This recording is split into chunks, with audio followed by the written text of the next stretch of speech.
Welcome back to WION World is One. You're watching Speed News. I'm Vidur Kathuria. Let's get started.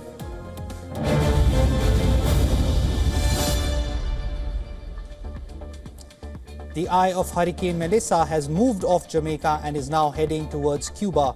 The National Hurricane Center warns of damaging winds and catastrophic flash flooding.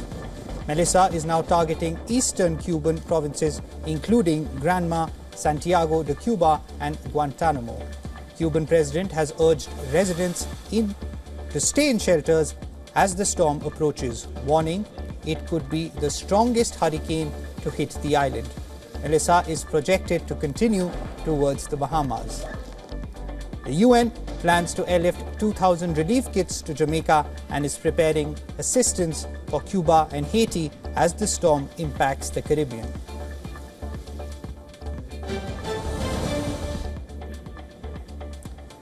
Gaza's Civil Defense Agency says Israeli strikes have killed at least 30 people and injured dozens in the Palestinian territory.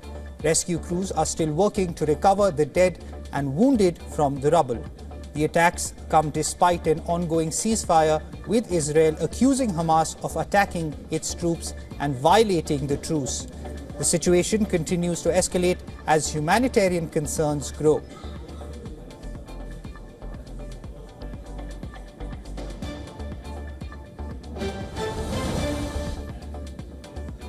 US President Donald Trump has assured that the ceasefire in Gaza would not be threatened. At the same time, he stressed that Israel has the right to respond if its soldiers are attacked. Speaking to reporters aboard Air Force One, Trump referred to a recent incident in which an Israeli soldier was killed, saying the Israeli military responded and insisting that such retaliation was justified.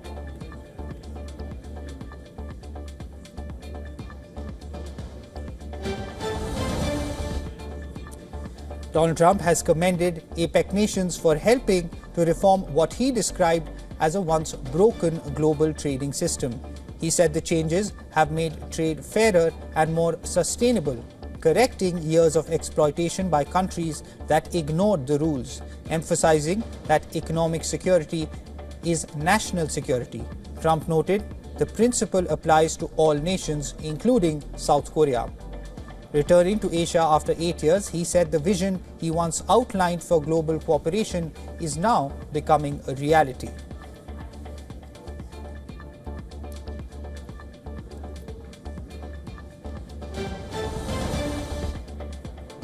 Speaking at the Apec summit, US President Donald Trump has claimed that his administration ended 8 wars in 8 months, saying trade played a major role in resolving several international disputes, including those along the Thai-Cambodian border, between India and Pakistan, and in the West Asia. He added that US tariffs are expected to shrink the trade deficit by $4 trillion over the next decade, arguing that reducing debt and deficits is essential for national security.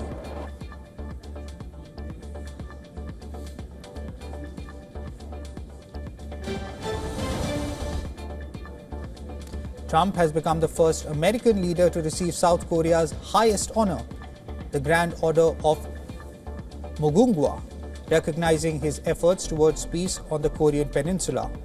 During his visit to the historic city of Gyeongju, President Trump was also gifted a replica of a golden crown from South Korean President Lee Jae-myung.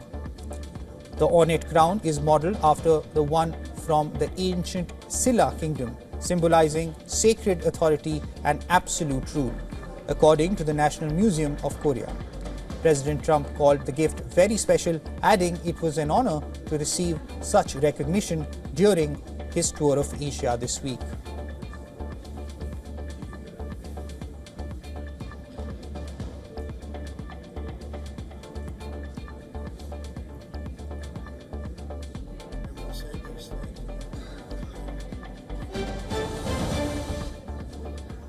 North Korea has test-launched sea-to-surface cruise missiles off its western coast. The missiles, launched vertically, reportedly flew for more than 2 hours. North Korea's state news agency KCNA said the test was overseen by Park Jong-chon, vice chairman of the Central Military Commission. rather than leader Kim Jong-un, whom Trump has expressed interest in meeting during his visit.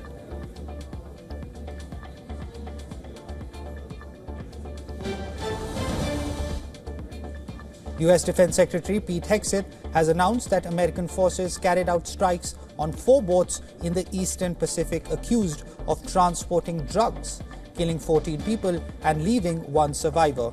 This marks the deadliest single day in the Trump administration's campaign against drug trafficking of South America.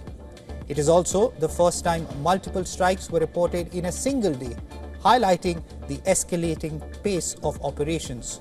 The nearly 2-month campaign, along with a U.S. military buildup in the region, has strained relations with allies and fueled speculation that the actions could target Venezuelan President Nicolas Maduro, whom the U.S. accuses of narco-terrorism.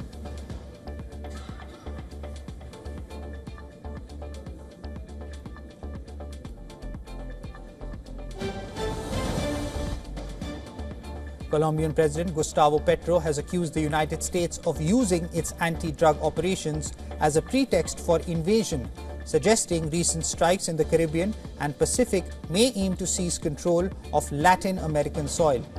Speaking in Saudi Arabia, Petro called U.S. attacks on vessels allegedly carrying cocaine absolutely ineffective.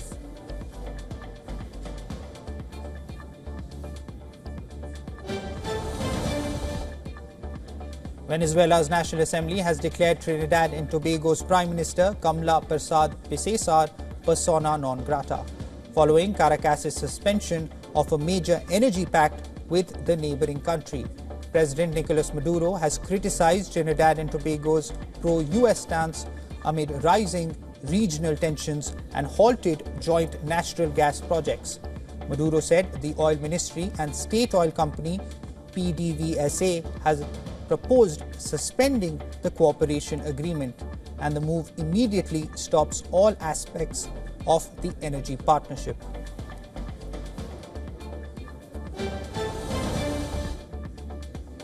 Talks aimed at securing a long-term truce between Afghanistan and Pakistan have collapsed, raising fears of renewed conflict in the region. 4 days of negotiations mediated by Qatar and Turkey failed to produce any breakthrough, following a fragile ceasefire agreed in Doha on October 19th after deadly border clashes that left dozens of soldiers, civilians and militants dead. At the center of the crisis is the Taliban-Pakistan or TTP. Islamabad insists the militant group has been launching cross-border attacks from safe havens inside Afghanistan, but the Afghan Taliban government has rejected those claims, denying that its territory is being used as a base for terrorism.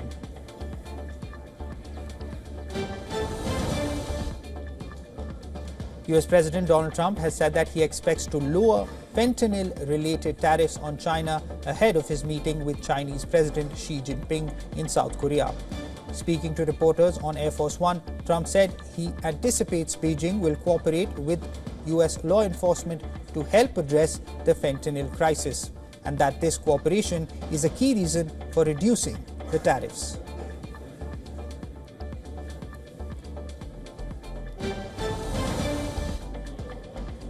The US Senate has passed a resolution opposing President Donald Trump's proposed increase in tariffs on Brazilian imports. The measure was approved 52 to 48, signaling bipartisan concern over the move. However, the resolution is largely symbolic, as the House of Representatives is unlikely to take it up in the near future.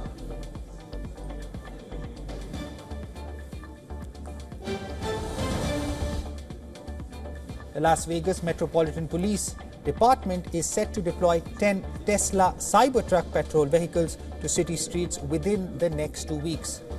Speaking at the announcement, Clark County Sheriff highlighted the future of policing as drones hovered overhead and a police helicopter circled above, highlighting the department's push to integrate advanced technologies into law enforcement.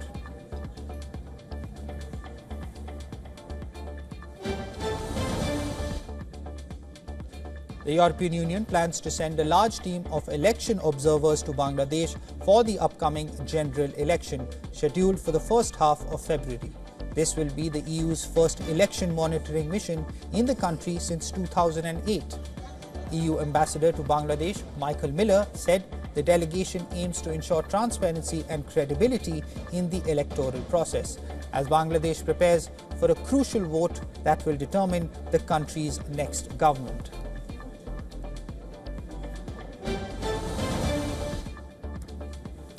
Dozens of suspects and several police officers have been killed during a massive anti-drug raid in Rio de Janeiro.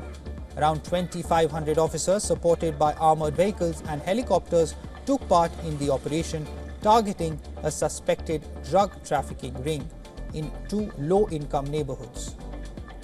The raid is one of the largest law enforcement actions in the city in recent years, highlighting the ongoing battle against organized crime in Rio.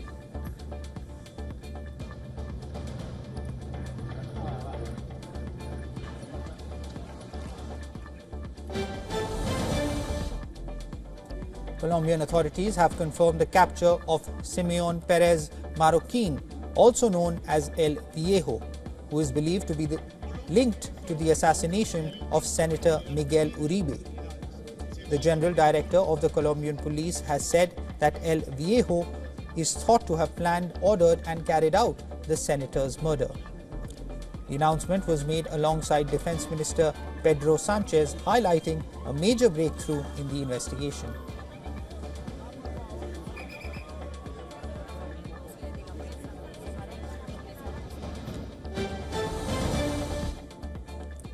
Hundreds of Portuguese university students marched through the rain to Parliament in Lisbon to protest the government's new budget, which includes higher university fee.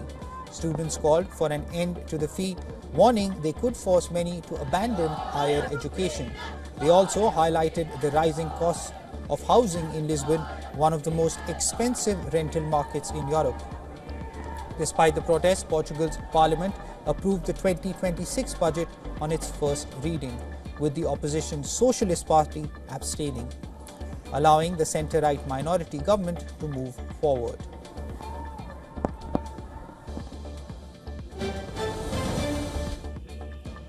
Students from southwestern Serbia who began a cross-country trek more than 10 days ago to commemorate a deadly railway station disaster have arrived in Belgrade. The group set out from Novi Pazar on October 16th and were joined by additional students along the way. On Monday, they passed through the central town of Ub after spending the night there. As they marched through the streets of Belgrade, cheering residents welcomed them, showing support for their effort to raise awareness about the tragedy.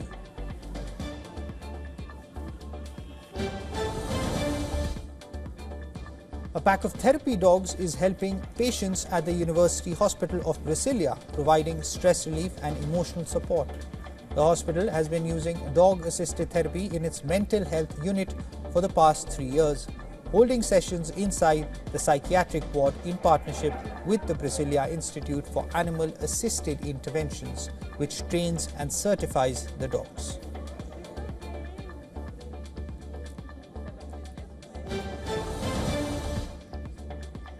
China's permanent delegation to the United Nations hosted a meeting commemorating the 80th anniversary of Taiwan's restoration after Japan's surrender in World War II.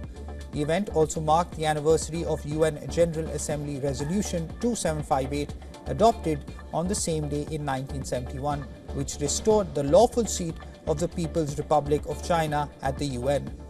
Participants welcomed the establishment of the official commemorative day, reaffirmed their support for the One China principle, and voiced backing for China's efforts towards complete reunification.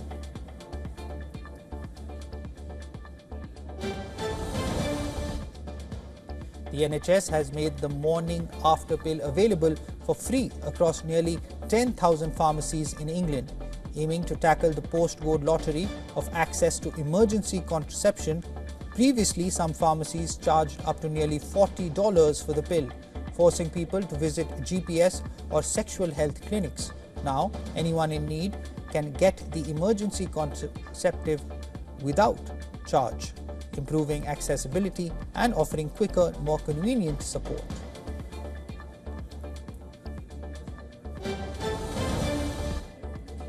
A century-old discovery has been made on Western Australia's Warton Beach, where a family found two messages in a bottle written by Australian soldiers during World War I.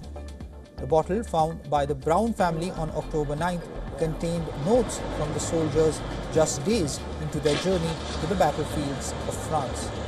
Peter and Felicity Brown discovered the Schweppes brand bottle while clearing the beach of trash during one of their regular quad bike trips. The find offers a rare and poignant glimpse into the past.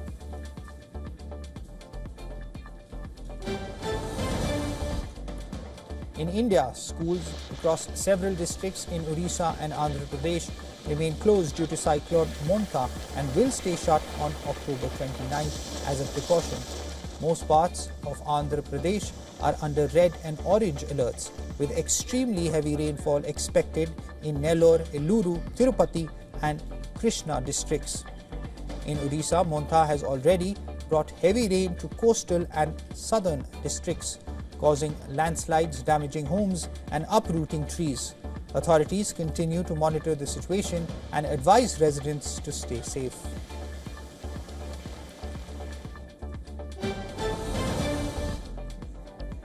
Donald Trump's Truth Social is taking a gamble, quite literally.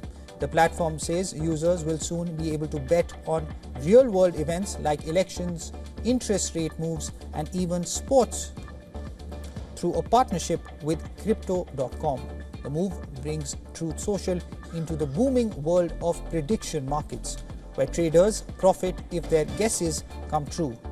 These platforms are regulated by the Commodity Futures Trading Commission and not state gambling agencies.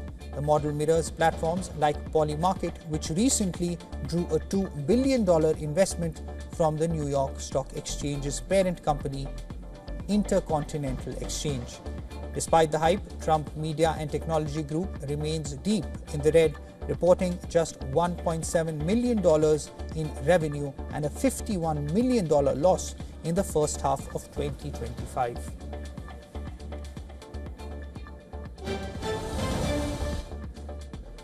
Australia's corporate watchdog has barred Ryan Zhu, the director of failed cryptocurrency firm Blockchain Global, from leaving the country until December 20th. The Australian Securities and Investments Commission says it obtained the order from the federal court on an ex parte basis, meaning Zhu hasn't yet had the chance to respond. ASIC is investigating Zhu's role in the collapse of ACX Exchange, Blockchain Global's crypto trading platform that went under in late 2019, leaving investors unable to withdraw funds. A report from liquidators found the company owed around $37 million to unsecured creditors. Zhu is the third executive under investigation by the regulator.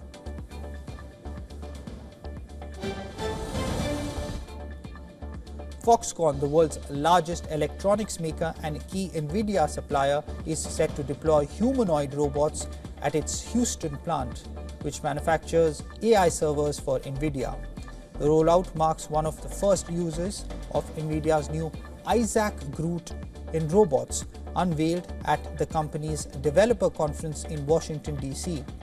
Foxconn says the Houston factory will become a world-leading benchmark for AI-powered smart manufacturing, with humanoid robots working directly on production lines. The company also plans to ramp up AI server production across Texas, Wisconsin, and California to keep pace with surging demand.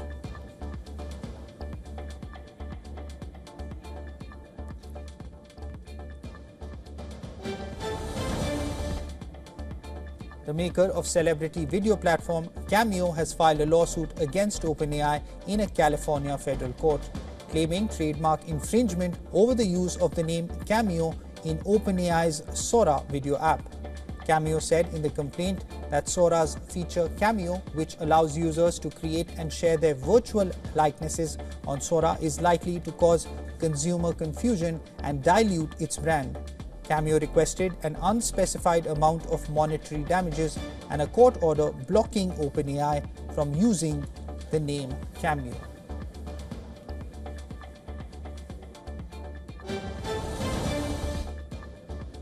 Stellantis has announced a major partnership with NVIDIA, Uber and Foxconn to explore the joint development of autonomous vehicles.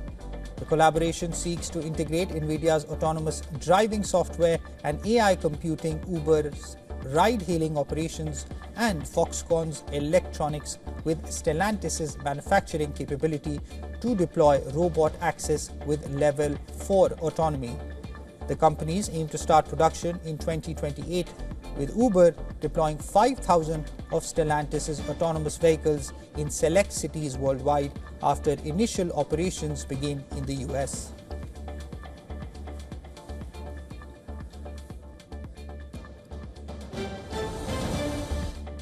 Microsoft and OpenAI have announced a restructuring deal that frees the ChatGPT maker to move away from its non-profit roots and likely go public so it can finance CEO Sam Altman's ambitious plans to develop data centers and cutting-edge technology. The deal refashions the $500 billion company as a public benefit corporation that is controlled by a non-profit with a stake in its OpenAI's financial success. In a live stream broadcast, Altman said an initial public offering was the most likely path for the company's future, given how much money is needed to train and build AI systems like the one that supports ChatGPT.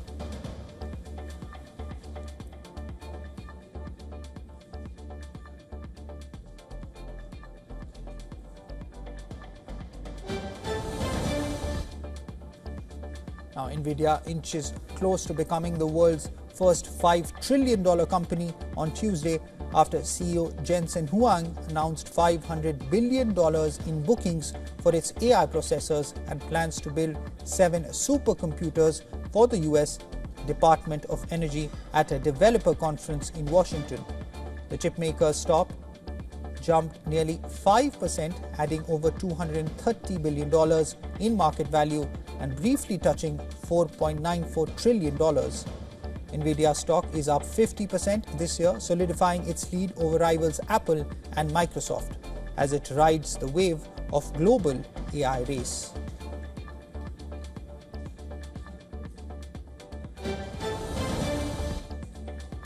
Asia-Pacific markets rose on Wednesday, tracking Wall Street gains and strong tech sentiment following NVIDIA's blockbuster AI bookings. Japan's Nikkei 225 hit a fresh record high, while South Korea's Kospi advanced nearly 1%. China's CSI 300 also edged higher on Wednesday. Australia's S&P ASX 200, on the other hand, lost almost 1% as Australia's consumer prices rose 3.2% in the third quarter, the strongest gain in more than a year. Investors remain cautious ahead of the US Federal Reserve's rate decision, with markets betting on a slower pace of policy tightening. The broader risk-on mood lifted regional currencies, while the dollar eased slightly against major Asian units. US consumer confidence fell to 6 months low in October as Americans remained concerned about the labor market. The Conference Board survey showed fewer Americans see jobs as plentiful, while more believe jobs are hard to get. Economists say the weakening confidence could signal softer consumer spending in the coming months. Despite the dip, households remain optimistic about long-term inflation, which is expected to ease over the next year.